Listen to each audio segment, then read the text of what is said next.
Hello and Assalamualaikum, and good day to my fellow examiner, Dr. Azima and Dr. Zarita. My name is Ahmad Hakim Sani, and I will present my final year undergraduate project that is titled of Isolation, Identification and Characterization of Lignocellulolytic Bacteria from Mangrove. And I am under the supervision of Dr. Chong under Enzyme Research Laboratory. And we'll go first to the introduction. First, so we have our objective here. There are three objectives in my project.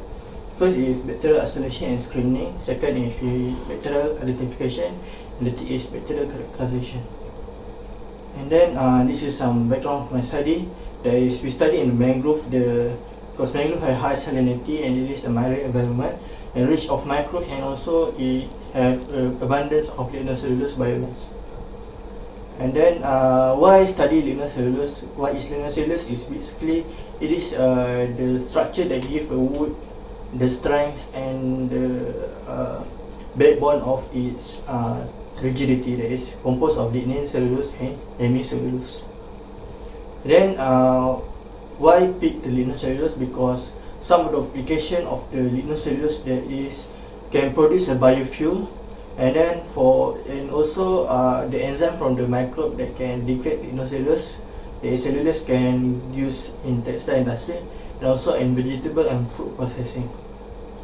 Then what is the problem of lignocellulose? Because it is a waste, and it is a waste from fruit and vegetable and agriculture, like the timber and deforestation, and it causes mismanagement. If it's being mismanaged, and it will cause pollution, and if the aim is for the bacteria that can degrade lignocellulose by bacterial enzymes, so we don't have any mismanage of the lignocellulose biomass waste, and will cause pollution. Also, there is three of my objectives of study. First is to isolate bacteria with lignocellulolitic ability from mangrove. Then second is to identify lignocellulolitic bacteria via 16S rRNA gene analysis. And third is to characterize lignocellulolitic bacteria phenotypically. So we come to my result in discussion. First, for the first result of our first objective, that is bacterial isolation. The bacteria from Tanjung Piai, Johor, we been there, and then we isolate and collect the sample from the mangrove soils, and some from seawater, and also some from the soil sediments. And then from the soil samples, we use that as a stock solution, and we proceed with serial dilution and spread plate. That is until 10 power of -9. And then from the spread plate result, we obtain a lot of bacteria from CS1 until CS11. For this is for that I used two different plate, that is media, that is R2A and LSW. So this is a result from R2A plate and SW plate. So I obtained a CS1 from the first plate, CS12 and CS3 until CS7 at the third plate, and CS16. For the fourth plate, I obtained CS9, CS17 until CS19, and also CS32. For the fifth plate, I obtained a CS13 and 15. Also the sixth plate, I obtained CS14, and the last plate, I obtained CS2 and CS11. So from the CS, I succeed on isolate each of the strain from CS1 until CS22. Until it become a single colony, that is CS1, CS2, and there are various of colors from various strain. Most of it is yellow, and some is brown, and some is pink and white. Can see a various colorful bacteria pigmentation here, and some of it is small and some of it is big, the colony.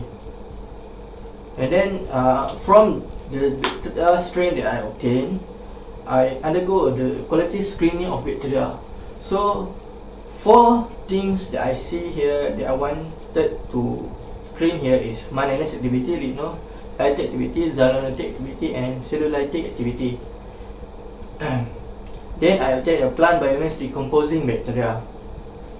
So from the slit plate result, almost all of the strains except CS22 have shown a positive result for lignocellulolytic screening. And for cellulolytic activity, the one that has a positive result is CS2, CS11, CS14, and CS14. And the others shows a negative result. The positive result indicated by the clear halogen that can be shown here on the CS2, CS11, and CS14. Clear halogen on around the growth of there.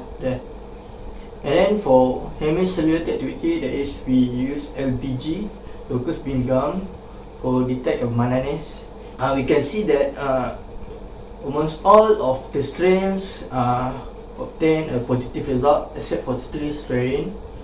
And the area of the halogen is also big, that can shows that the great ability of the bacteria to degrade mannan.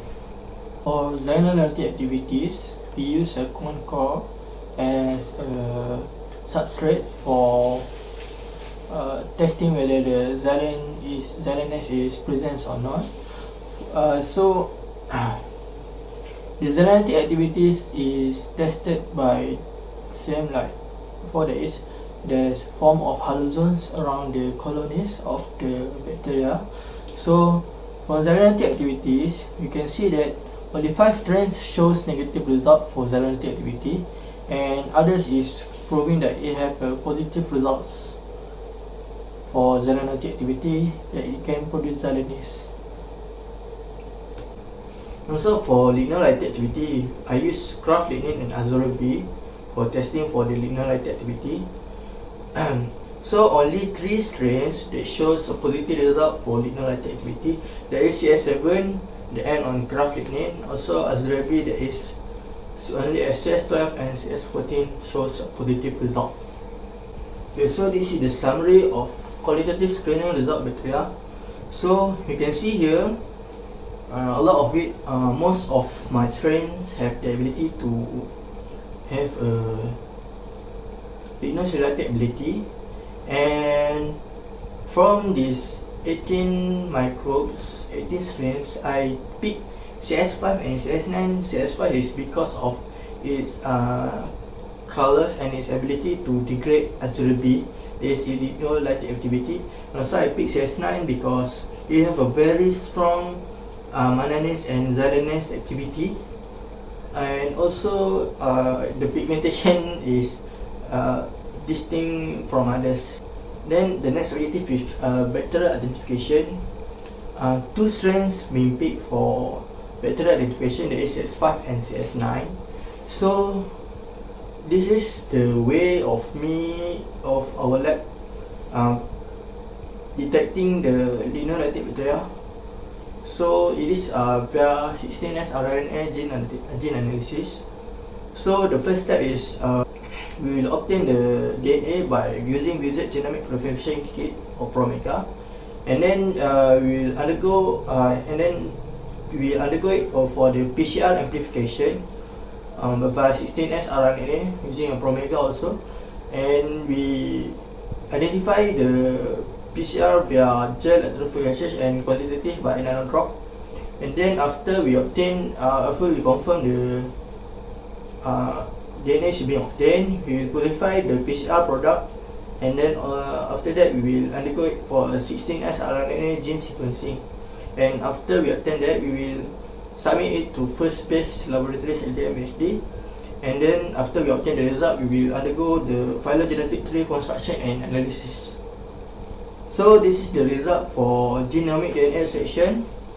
You can see that we obtain the DNA, and there's a big band there for CF5 and CS9, and then the concentration is 1.87 and 2.28 that is acceptable for proceeding with acceptable of concentration of genomic DNA concentration.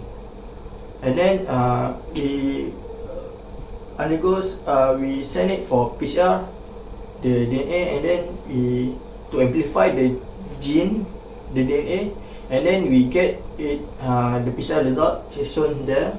There's band at 1500 pp, that is the area of genetic or DNA that we aim for.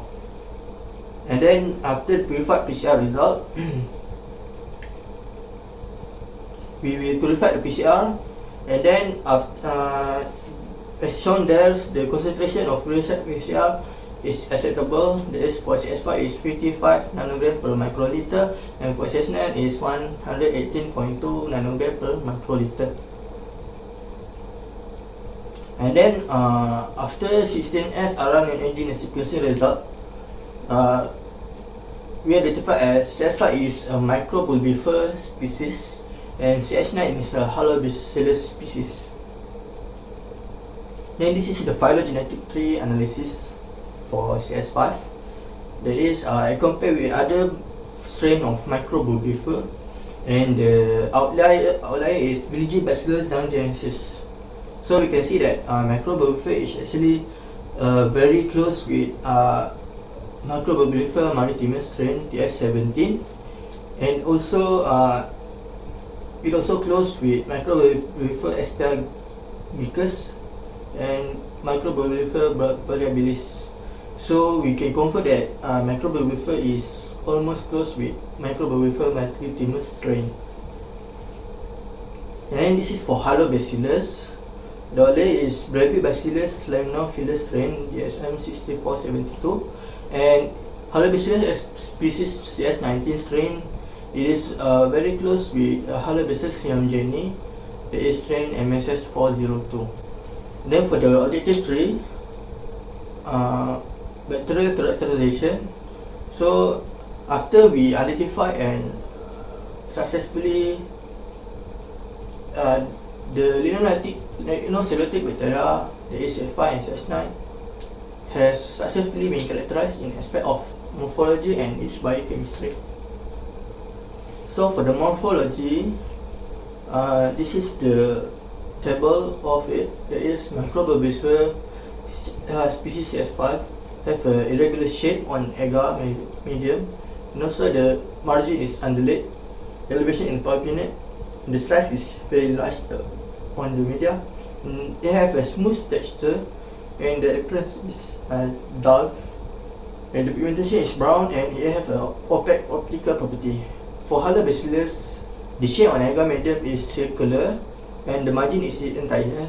The elevation is convex, and the size is punctiform. It means really small, and the texture is smooth and moist, and also the appearance is shiny, and the pigmentation is yellow, and optical property is opaque. So this is the biochemistry summary of both strain. For this, I undergo 10 tests for both strain. For the first test is catalase test. Both shows positive result, and oxidase test also shows positive result, and also starch hydrolysis test. Both strains shows negative result, and lactose utilization test, that is for the ability of the bacteria has to degrade lactose or not, to ferment lactose or not, is both shows a negative test. And for twin hydrolysis, I undergo a twin 20, 40, 60 and 80. All of them shows a positive result for it. And then for biosciences hydrolysis test, that is for to check whether the bacteria had the ability to degrade bile acetylcholine, and both show a negative result. And also for the citrate reduction test, both show a negative result, and urease test also both show negative result. But for gelatin hydrolysis test, microbulbifer SPCS5 shows a positive result for that test, but for Halobacillus SPCS9 shows negative result for that. So microbial SPCS5 have the ability to produce gelatinase, while Halobacillus cannot produce gelatinase. And for triple sugar ion test, I undergo 2 tests for it, whether it is a bud that been inoculated under the bottom of the universal bottle. Also I strip on the surface of the medium. So you want to see if both can have oxidative or non-oxidative fermentation. So both of them shows a negative result for both tests. That is for both strip, that is on the medium and on the bud of the bottles, universal bottle. So conclusion is, for this study I managed to isolate 18 rare and unique bacterial colonies and we successfully isolated it from mangrove area from samples until we obtained an isolated bacterial strain. And 2 bacterial strains also been successfully identified. There is a microbial for CS5 and Halobacillus for CS9. And the biochemical test shows some different results between 2 of it. That is in a screening test result or biochemical test result.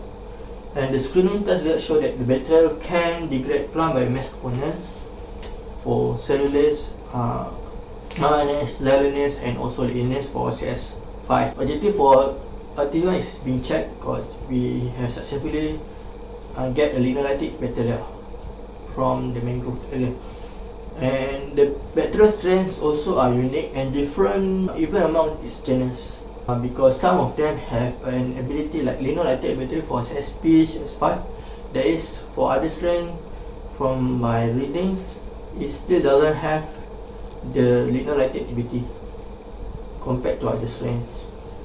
And both of these strains and other isolated bacteria that have been isolated, the 18 other strains, have a very good prospect for future use. Some recommendation is we can undergo a further investigate to how the rate of decaying or the rate of degrading plant materials by the bacteria itself, and we can tweak some of the margin, that is pH or nutrient and salt concentration that being available there because of it live in the mangrove area. So we can see whether the rate of the degradation is lesser or more. And also we can further study and identify more about its physiology and can do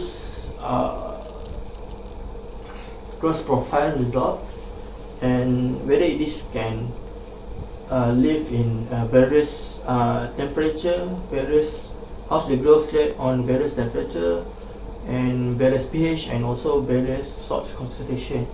And also we can further identify and analyze the genome sequencing for both strain, that is microbial and Halobacillus, whether it have a secret or others underlying chemical reaction that we can identify from the genome and the gene itself.